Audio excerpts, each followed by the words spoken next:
This week on Erotic Awakening, sensory deprivation, chemical stuff, and honey boobs. Hey, patron supporters, we have a special in February for you. Head on over to our list of video offerings and you get anyone you want free. Click on Classes on Demand at the Erotic Awakening website and let us know which one you want. We'll send you the code. Welcome to Erotic Awakening, an exploration of all things erotic. If you're offended by adult topics or prohibited by law, we recommend you stop listening right now. We want to thank our latest patron supporters, Lauren and MelancholyGhost. We'll hear more about that in just a moment. So welcome to our new patrons. Head over to patreon.com/Erotic Awakening today and get your bonus content and support the show. Hi, Dawn. Hi, Dan. It is already Sunday, Monday. I don't know what day of the week it is. What day it is. I think it's Sunday. We head for Vegas tomorrow. We head for Vegas tomorrow. You and I have been together forever, and we're going to celebrate that. And we'll talk about that in just a moment. And also, if any of our listeners are out there in Vegas, we'll be there for a few days. We'll be there for a few days. And actually, we've got some visitors. We've already got some of you lined up, which is fantastic. Fabulous. So, Dawn, one of the things that you and I have been practicing lately, because we live in this 30-foot box, is we have been... The bullwhip, right? No. We have been going through a variety of headphones and earbuds and earplugs that reduce the sound. What do we call that when you reduce the sound? Sound canceling? Sound canceling headphones. Well, that's because you're on the phone all day with work about 10 feet from me, and I'm trying to edit classes and podcast. So Indeed. Did you know that some people use sensory deprivation as a kink and to enhance their kink life? Yes, I did. And I actually want to point out one of the first things that you and I ever did in public had sensory deprivation. That's true. So do you remember that party in the basement with the clinking chains? And I did indeed. And we'll talk about that in a moment.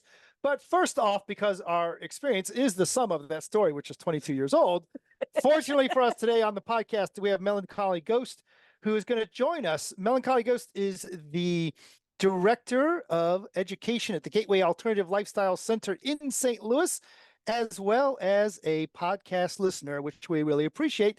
Thanks for being on the show, Mel. Hi there. I'm happy to be a supporter. Normally guests are not also podcast supporters, so don't think that means we're going to be nice to you. We're going to give you that same hard-biting journalistic approach we always do our guests with. Yeah, I don't buy that either. I'll make sure that I'm on my good side. We're going to talk about sensory deprivation, and let's start off by simply, if you would, define what that means for us. For sure. So sensory deprivation is definitely a form of sensation play. Often you do see it incorporated with BDSM, but it involves depriving a person of one or more senses, such as hearing or even eyesight. Sometimes you can remove taste. It's really, really interesting the way you can remove taste. There's these things called miracle berries that you can change the taste of people tasting different foods. So you can fuck around with that sensation. Yeah, it's a lot of fun to do that, because then you can play games and be like, does this lemon taste like an orange? And give them the lemon and then say, is this an orange? And they say yes. And then you hit them because they're wrong. It's a lemon because of the imbibe. So, and you can also remove touch. You know, you could put somebody in a straitjacket or do some mummification or things like that, and play with all those senses and start to really get into somebody's brain and play around in those little areas. so when you decide to play with the senses and deprive people of senses, do you just kind of go hit or miss, or do you pay attention to what their like primary processing mode is? So which would have the most impact, or maybe what they have a fear of, or all the above? That's a great question. So like with sensory deprivation, you really want to vet somebody really well, because you are playing with the fact that they are doing a power exchange with you. They are exchanging their senses to you. They are giving them to you. So in essence, whenever I take somebody's eyesight, they are giving me the fact that they are being taken away. So whenever that comes into effect, I really like to vet the person and figure out, where do you want to go? Do you like being afraid? Do you want to feel more warm and cozy? Do you want to feel highly sexualized? Sometimes people with touch, like, it's a really, really sexual thing. Like, your skin is super sensitive, or some people, their skin's not as sensitive. So you have to play with the brain a little bit more. It depends on the vetting process. Me personally, I love playing with sensory deprivation and kind of like on the brink of fear and scary. I like to really screw around with people because I'm kind of a bratty dom. I know one of those. Oh, Hey, wait. watch it now. So let's get into a little bit more of why it's a fetish or why it's a kink or what's appealing about it. If I stopped by St. Louis and I said, let's play, and you said, okay, I'm going to remove a sense from you, what's the eroticism of that? Why would that be a fetish for someone? So a lot of times the people that I've played with sensory deprivation, they are either submissive switches or bottoms. They're not necessarily tops or any kind of dominant. And they like the feeling of that helplessness or that not knowing what's going to happen next. They like that fear Mm. of the unknown. So, for instance, one of my favorite things to do that I have done lately is I will heat up corn syrup, and I'll heat it up to about 98 degrees, and I'll check the temperature. And then what I'll do is I'll take what's considered a cold steel blade, which is a Okay. training blade. A training blade is dull, but it feels like it could be a real knife because you use it in training sessions for like jujitsu and other martial art activities. Hmm. So what I'll do is I'll take an eyedropper and I'll drop that corn syrup as I'm moving that blade along somebody's skin. So while they're blindfolded and either strapped down or anything like that, they think that they're being cut up. Mhm. And they have agreed to this. They have consented to feel that way because I'll tell them, I'm never going to hurt you. You're not going to have any kind of marks. You're not going to bleed anywhere. I promise you. But in that moment, that's whenever the person kind of questions that. But Right. I when mean, I what then I other explanation could there be when you've got a knife dragging along your skin and something warm bubbles up, right? right, I mean, your right. brain, that's like such a suspension of disbelief of, wow, okay. I am totally reaching out to a particular submissive of mine or two and saying, don't listen to this episode. That is absolutely fair. The other thing that I really like using whenever I'm doing sensation play is I like to keep somebody on the edge of pleasure and pain. I love to walk that fine line. It's so much fun walking that fine line because you can see somebody be really, really happy and then push them back down and build that back up again. And the really good way of doing that is through what's considered acupressure circles that like you lay down on. Hmm. You know what I'm talking about? Yep. I love putting those on the thighs and then like latex or using bondage tape to tape them down. And then anytime they get really, really happy or they look like they're relaxing, I will make sure to hit them. So to remind Ooh. them that, no, you need to be in pain right now. I can't let you be all the way happy because I need to build that up over and over and over again. It's this lovely false sense of security that I love to do. Very cool. You're giving Dan all kinds of ideas. I know. I'm looking that one up right now. What about, if is the sensation, for example, if we were playing and you ran a Wartenberg wheel across my chest, is that a different sensation if I was blindfolded first? And maybe I do or don't know that the Wartenberg wheel's coming, but do you find if you shut down one of the sensations that the other sensation, the other senses pick up? Very much so. Good observation, or lack thereof, I should say. Eyesight's taken away. But yeah, so whenever you take away a sensation, the others are heightened. It's just what is part of our mammalian brain. It is a fight or flight sensation that we get whenever we remove Mhm. some kind of sensation. The cool thing about the Wartenberg wheel that you talked about is the fact that Robert Wartenberg. Actually saw it in being used in Germany in World War II after the war. And what it was used for is it was used to check for nerve stimulation or lack thereof. So they utilize the Wartenberg wheel to test if the person can feel if it's sharp, or test another item that feels dull to see if nerve endings are actually working, and they still use it for nerve senses and doing any kind of thing in modern science today. Mm-hmm. Wow. That's why I like it on that bundle of nerves at the top of my spine. Oh, right at the base of the skull. Mm. So fun, fun. So Dan, I wanted to throw you under the bus for a second with this conversation Okay. because Mel, you said that usually it's submissives and followers and switches and things like that. But Dan is an oddball Fair. and fair. And as a top, it is, I'm not going to say normal, but he's done his fair share of topping blindfolded. It drives DMs crazy because they don't know what to do. They're used to a submissive being blindfolded and watching out for that, but now they have a top that's blindfolded and maybe crawling around on the floor because he's put toys out. I think that's a different thing altogether. But Do you really? Do you think that's a different thing? yeah, because that's not so much sensory deprivation play. That's more fucking with my bottoms. But it's super interesting that even though that I do identify as a top, I don't identify as a switch. I do on occasion, I guess you could call it, on occasion I do bottom.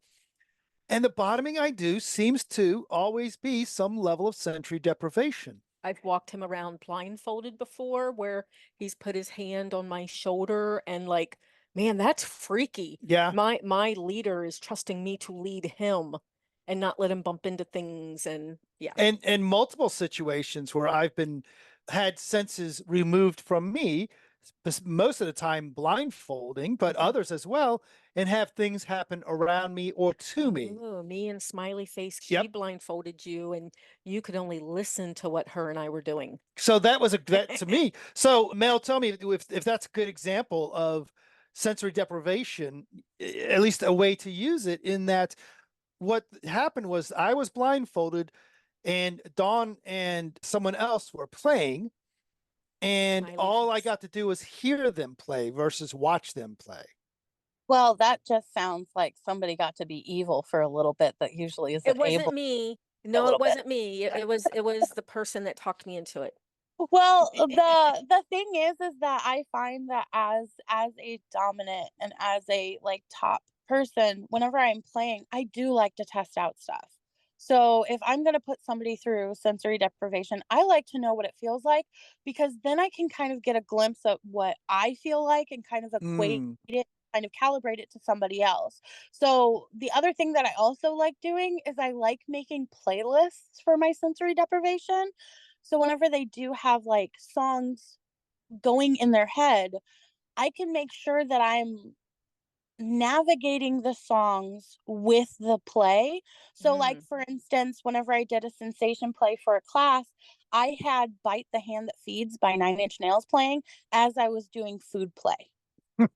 Nice. So I could fuck with her head and change in between foods. And the fun thing is to do that, change in between foods. So I had a can of whipped cream, and it was not milk based because she's lactose intolerant. Make sure you do check for any kind of allergies. It's important. And then also had other foods that were like savory, like mustard and mayonnaise. And I would switch in between the two to give her that high-low feeling whenever she was in sensory deprivation. It was so mean. It was great. So it sounds like, though, that sensory deprivation itself is a style of play that can be mixed with other types of play. Oh, very, very much so. So like with sensory deprivation, a lot of times whenever you think of that, you think of instantaneously like blindfolding, but also sensory deprivation goes into, mummification. It goes into whenever you play in dollification. Another thing that happens a lot is doing that with leather play, or even doing any kind of like temperature play. Some sensation play, you can use temperature play such as ice or even wax to play with that alongside any kind of other play. It really is both play in itself, but also a tool to enhance other play aspects. Very cool. What's your favorite sensory deprivation scene to do? So I really like making somebody feel really good and then putting them through the gauntlet of pain and then making them feel really good again. I like to essentially go on a journey with a person and kind of drag them along with me, of saying, hey, we're going to go through this and we're going to have a really good time. Here's what I'm going to do. And some people enjoy the lighter things. So, like feathers, we go with feathers, we go with simple earbuds and touching. Sometimes I'll play like ASMR sounds in their ears. Mm-hmm. But then there's other people that I play with where I will do like more intense scenes of playing with knife play or even electric play. Electric play with a Württemberg wheel is hell on earth, and it's so much fun with the right person. It can be so mean, along with, doing some needle play and things like that. But I really love playing with fear of the unknown and playing off Mm-hmm. that, because I can make a person feel like there are bugs crawling all over their skin when it's really not happening. But I love doing that because it's that fear of, oh no. Or the best thing is that, like, I'm planning out a scene, and I'll make sure the person does not listen to this episode, but I'm planning out a scene where we can move their body. So we completely blindfold them, we completely have them lay down, and then we move them into an area to where it feels like they're being buried alive. Mm-hmm. So it can be a scene just in and of itself, or it can be a scene that transitions from location to location, such as CNC and kidnapping. Like Mm-hmm. that plays into sensory deprivation as well. So, whoa. Very cool. I guess I have one more question for you, if you don't mind. It feels like this kind of scenes would be particularly challenging to do in a public dungeon or a public play space because you have less control over the environment. Or am I just not being creative enough and it's not that big a deal? So that's a really good way of viewing it. So like at like bigger, huge events, it can definitely be hard because you have to kind of navigate it. But if you have like a local dungeon that you can get in with, like talking to, upper management or the people who are overseeing it with like a board of directors or anything like that, or even a house party, you can talk to those smaller groups and say, hey, here's a scene that I'm planning out. Do you think I can have room for it? If so, where would I do it? People are totally able to watch. And you can start putting in those parameters to at least see if the house or the smaller play dungeon would be up for that. It's really hard to do in like bigger, huger, like big events that are weekends long. Mm-hmm. Yeah, and that totally makes sense to me. Mel, it's been a pleasure to talk to you today. I think we're just at the tip of the iceberg here. And we had to go a little back and forth between whether we wanted to talk about this or pegging, because you have quite the list of things on the pegging part as well. I love butt stuff. Butt stuff's my favorite. If people wanted to find out more about Gateway Alternative Lifestyle Center in St. Louis, or have you come on to their podcast, or maybe come to their event to talk about pegging or all the other cool things you do, how do they get a hold of you? On set, I go by MelancholyGhost, all one word. Same thing on Facebook, same thing on Instagram. Also, with the Gateway Alternative Life Center, they are on FetLife. They're a really cool organization. They have $10 Tuesdays and Thursdays that allow new people to the kink community to come in and kind of learn about the etiquette that you have at a dungeon and have the ability to start exploring, which is really, really nice. Very cool. Well, hang out uncomfortably with us for a little bit while we wrap this thing up. Dawn, I don't think that we will be in St. Louis. How would I know though? So, well, I don't think so either. They're not on our list of upcoming events, though that could change. What is on our list is Tucson, Maryland, Ohio, Pennsylvania, Florida, Indiana, Chicago, and a few more that are in the works. So, and Michigan, you're typing that in there now. I know. Uh, You have just added that in. Keep up with all our events, book news, and discounts and more via the Erotic Awakening newsletter. And get your EA shout out like Zenita, From Colorado, Lizzie from West Virginia, Rhonda from Mexico. Master Seth from Tucson. Head over to eroticawakening.com today and subscribe. I just put out the February newsletter. Awesome. So we're talking about chemical play? Are we? I don't know. Are we? Well, it just so happens, apparently we talked about the chemical play. I just actually posted on my Oh, yeah. my Daniel Bellum FetLife account, my chemical play kit. It's super funny how small and portable it is compared to our big old toy bag full of floggers and stuff. Mhm. But I tell you, one of the things I enjoy about and you know, Mel, it's chemical play, of course, is going to lean into our sensory play, but it's such a great way to say if whether you are a light sensual person, there's one spectrum of the chemical play. And if you want to Wait, stand on the mountain of being, I am the super masochist, there's another spectrum of chemical play. wait. Yes. There's a light way to do chemical play? Well, Why theoretically. have I not been the demo dummy for that one? That is a lie. We have some stuff that we've gotten from like, I don't know what That is true. your local That is true. naughty shop is, but sensory Like tingly lube and stuff from, like that. yeah, from Trojan or Adam and Eve. And Yeah, ID you found that quite boring, if I remember That correctly. was, I'm like, wait, is it supposed to do something? Well, I guess if I was vanilla, that little tingle would probably scare me, wondering if it was going to be more. But I've had cinnamon oil and icy hot, so Yeah, you've had there's a big difference. But someone posted a picture, I think it was Trevor, Mhm. posted a picture of someone being flogged with stinging nettle.